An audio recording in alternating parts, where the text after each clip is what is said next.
श्रीशैले दयापात्रं दीभत्यादिगुणान्धवं यतीन्द्रप्रवणं वन्दे रम्यजामाधरं मुनिं लक्ष्मीनाथसमारम्भां नादयामुनमद्भयाम् अस्मदाचार्यपर्यन्तां वन्दे गुरुपरम्पराम् भक्तामृतं विश्वजानूनमोधनं सर्वार्थं श्रीषडगोवाग्भयं सहस्रसागोपनिषत्समागमं नमाम्यहं द्राविडवेदसागरम् திருவழுதி நாடென்றும் தென்குருகூரென்றும் மறுவினியவன் பொருணல் என்றும் அருமறைகளந்தாதி செய்தான் அடியினையே எப்பொழுதும் சிந்தியாய் நெஞ்சே தெளிந்து ஏத்த பெருங்கீர்த்தி ராமானுஜமுனிதன் வாய்த்த மலர்பாதம் வணங்குகின்றேன் ஆய்த்த பெருஞ்சீராச்சடகோவன் செந்தமிழ் வேதம் தரிக்கும் பெறாத உள்ளம் பெற. எம்பெருமான் திருவுருளாலே ஆச்சாரியன் அனுக்கிரகத்தாலே கடந்த பல தினங்களாக நம்மாழ்வார் அருளிச் செய்த திருவாயுமொழியினை நாம் அனுபவித்து வருகிறோம். இன்றைய தினம் நாம் காண இருப்பது முதலாம் பத்து, 10ஆம் பாசுரம், 11ஆம் 10ஆம் பதிகம், 11ஆம் பாசுரம். மணியை வானவர் கண்ணனை தன்னதோர் அணியை தென்குருகுச்சடகோபன் சொல் பணிசை ஆயிரத்தில் வைவத்துடன் தனிவிளர் கற்பரேல் கல்வி வாயுமே. இங்கே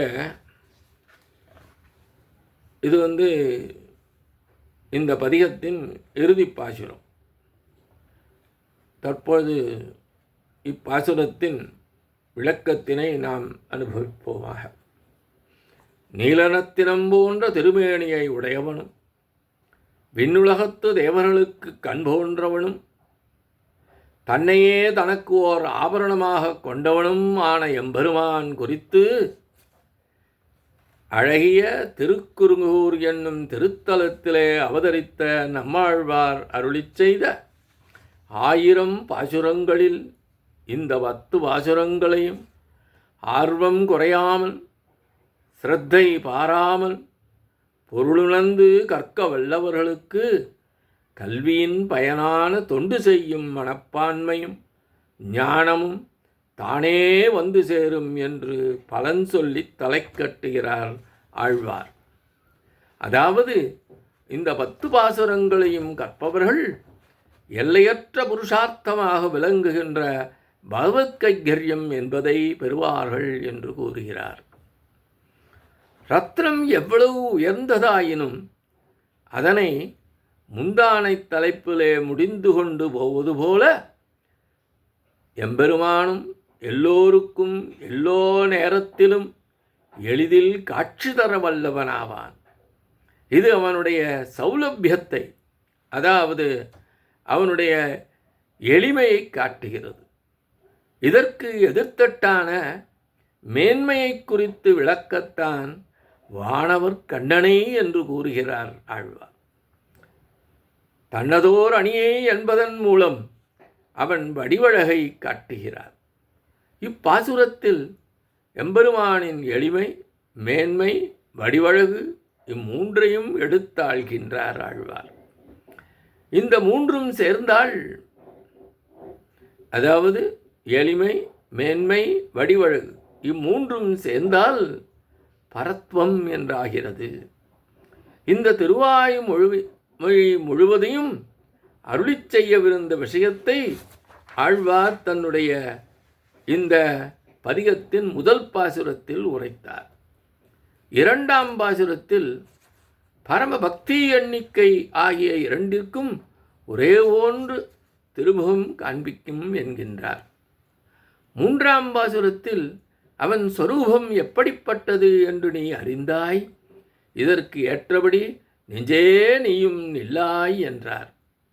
4ஆம் பாசுரத்தில் தனது சொரூபத்திற்கு ஏற்றபடி தனது நெஞ்சம் அவனை கொண்டாட அதனை அவர் கொண்டாடினார். 5ஆம் பாசுரத்தில் எண்ணிலும் வரும் என்ற நிலை பலனுடன் கூடியுள்ளதை தனது நெஞ்சத்திற்கு உரைத்தார் ஆழ்வார். 6ஆம் பாசுரத்தில் இப்படியாக நாம் இருவரும் சேர்ந்து நின்றால் எந்த கேடும் உண்டாகாது என்றார். 7ஆம் பாசுரத்தில் இவர் அச்சம் கொண்டது போன்றே பொழுது விடிந்ததை உணர்ந்தார். 8ஆம் பாசுரத்தில் திருநாமங்களை கேட்டதன் மூலம் தனது உடல் உறுப்புகளுக்கு ஏற்பட்ட வேறுபாட்டினை உணர்ந்தார் ஆழ்வார். 9ஆம் பாசுரத்தில் வேறுபட்டவர் ஆகாமல் மறந்துவிட்டால் என்று கேட்க மறக்க இயலாது என்றார். 10ஆம் பாசுரத்தில் மிகுந்த சிரமத்துடன் மறந்துவிட்டால் என்னாவது என்று கேட்க எனது இதயத்தில் உள்ளவனை மறக்க இயலுமோ என்றார். இறுதியாக இந்த பாசுரங்களை கற்பவர்களுக்கு ஏற்படும் பலனை கூறினார். இந்த பாசுரத்துடன் முதலாம் பத்து நிறைவுறுகிறது. முதல் பதிகம் மூலம் பகவத் கைங்கரியமே மிகவும் உயர்ந்த புருஷார்த்தம் என்றார். 2ஆம் பதிகத்தில் அந்த கைங்கரியத்தில் உள்ள தடைகளை விளக்கினார்.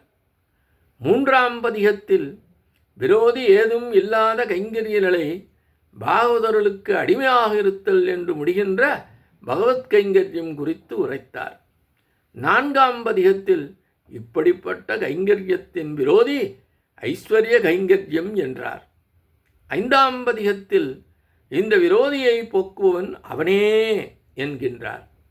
6ஆம் பதிகத்தில் இப்படியாக தனது விரோதியை போக்கித் தருளும் சீலம் கொண்டவனின் திருவடிகளில் விழுந்தார். 7ஆம் பதிகத்தில் பெரிய பிராட்டியார் முன்னிலையில் சரணம் புகுந்தாலும் சம்சாரம் தொடர்வதைக் கண்டு தயங்கினார். 8ஆம் பதிகத்தில் அவ்விதம் நான் பிரபன்னராக உள்ள போதிலும் சம்சாரம் தொடர்வதற்கு காரணம் நமக்கு உலக விஷயங்களிலே பற்றுதல் போகாமல் இருப்பதே என்று ஆராய்ந்து அவற்றில் பற்றில்லை என்றார். 9ஆம் பதிகத்தில் இவ்விதம் பற்றற்று இருந்த போதிலும் அவன் காப்பாற்றாமல் நிற்பது ஏன் என்று வினவ, நான் நாராயணன், அனைத்து சக்தியும் கொண்டவன், உனது அனைத்து விருப்பங்களையும் நாம் முடித்துத் தருகிறோம் என்று அருளிச் செய்ய அவன் எளிமையில் ஈடுபட்டார். 10ஆம் பதிகத்தில் ஆழ்வாருடைய வேகத்தைக் கண்டு அர்ச்சராதி கதியை காண்பித்து இவருடைய விருப்பத்தை நிறைவேற்றியதை அருளிச் செய்தார். இத்தோடு முதலாம் பத்து சம்பூர்ணம் என்பதாக இன்றைய காணொலியை நிறைவு செய்கின்றோம். எம்பெருமான் திருவடிகளே சரணம். நம்மாழ்வார் திருவடிகளே சரணம். எம்பார் திருவடிகளே சரணம்.